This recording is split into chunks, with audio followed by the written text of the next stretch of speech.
Today we're retrofitting a Weiland Rocky Mountain flush handle into a door that currently has a removable handle. Start by moving the door away from the jamb or adjacent panel and lowering the door so it sits on the floor. Remove the existing handle, in this case a removable handle, and its plastic bushing. If you have a pocketing panel, you will first need to remove the edge pull before beginning the handle cutout. Next, the jig must be carefully aligned with the lift slide gear in the door panel.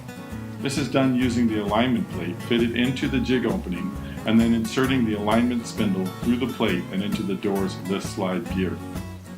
Start with the jig's fence wing nuts slightly loose, just enough that you can easily tap the fence back and forth. Lightly clamp the jig to the door, checking the square of the spindle to the jig in both the horizontal and the vertical position. Now tighten the clamps and move the fence until it contacts the door edge. Also tighten the fence wing nuts.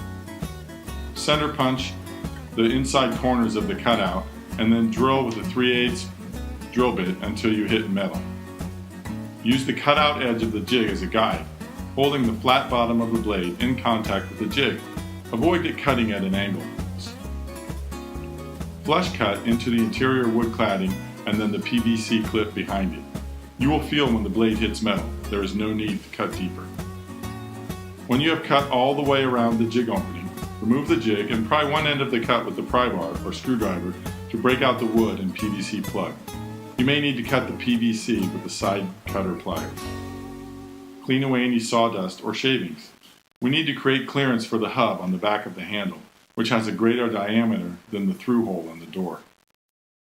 We will need to remove about 3/4 of an inch of the aluminum fins on either side of the spindle hole.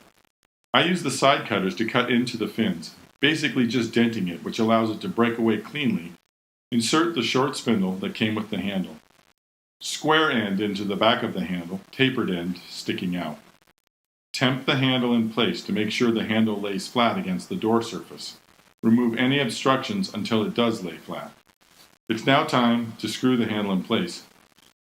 You need to be careful that the handle is in the middle of the cutout, both vertically and horizontally, before center punching in the very center of the handle's countersunk screws. Pre-drill with a 7/64 bit. Drive the screws, being careful not to bugger up the screw heads. It's very important to use the right size of screwdriver. Now let's verify the proper operation. Note that the lever always turns over the glass. If it doesn't do this, the handle is clocked 180 degrees out.